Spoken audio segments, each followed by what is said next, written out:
Try to fish all the leaves and debris out of the bottom of the pool, so when the power goes back on, we can clean it up because it's looking really bad.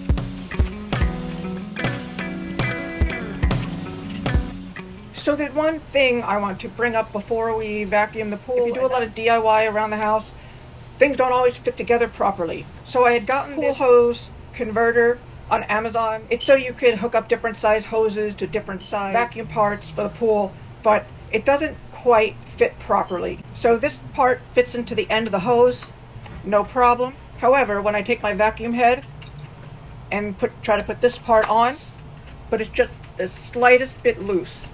And then when I put it down in the pool, it comes apart right away. I've tried to wrap it in waterproof tape. That doesn't work, but I have a solution. So this is a connector for a pipe for an underground sprinkler system. And I use these for various projects. And in this case, it's going to work.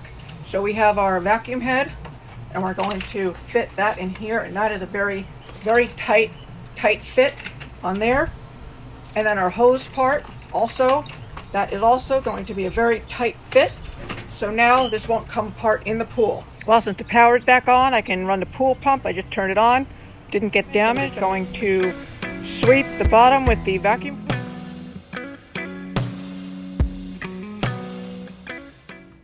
And this is what the filter is looking like, only after about 10 minutes of vacuuming.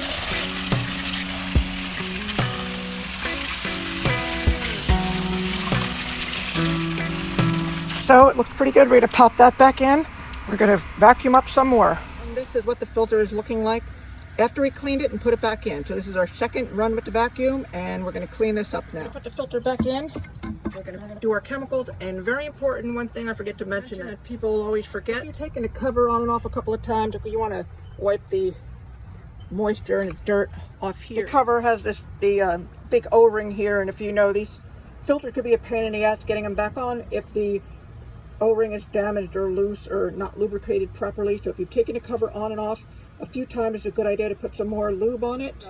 Silicone O-ring lube. Do not use anything else but this. Don't use Vaseline. You'll ruin the rubber. You'll have to get a whole new gasket. You can get this at Home Depot, or they sell these on Amazon also.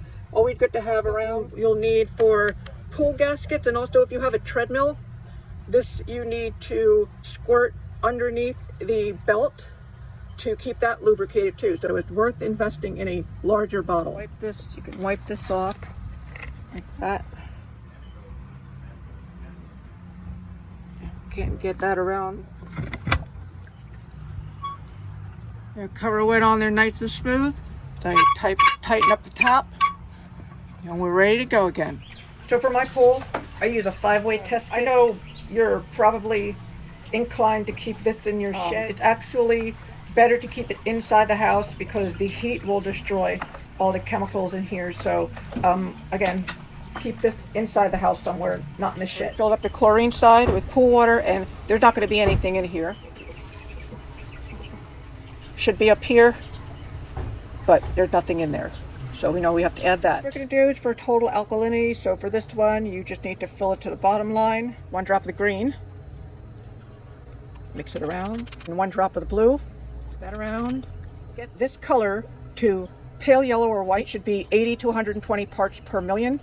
So we're going to add 1 drop of the acid demand test solution, and we're going to count and multiply by 10, and that's how we know what the right reading will be. So let's start with 4. Still slightly blue. So we're going to add 4 more drops. So our results pale yellow. We added 8 drops total, 80 parts per million, so that's a good result. And now we've filled the pH side up to the fill line. 1 drop of green. Swish it around. Now 5 drops of red. Swish it around.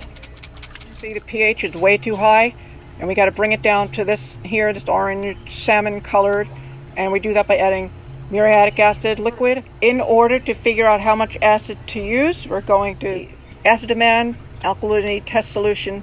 So we put 1 drop of this to start. Okay, so we put 1 drop in there. We can see this is a pretty good result and matches the color which we want here, 7.4, and your test kit will have a acid dosage chart. And right here, my pool is small, about 5 to 10,000 gallons, so it's saying I need 1 cup of acid. I'll show you how to measure that safely. So You want eye protection and gloves when you handle this stuff. I use an old glass jar. It has measurements, so 1 cup, 8 ounces. We're gonna put that in. We added the acid. We waited about an hour and retested. Got a good result. Going to do the shock treatment now. Make it all nice and clean and safe for swimming.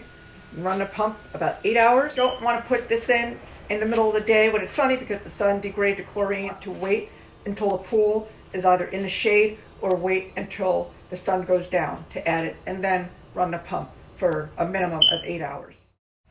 The pool is looking really nice, and I'm going to retest to see if it's safe for swimming.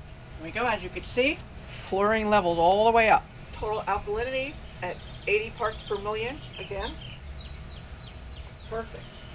Right in at 7.4. So we are in good shape here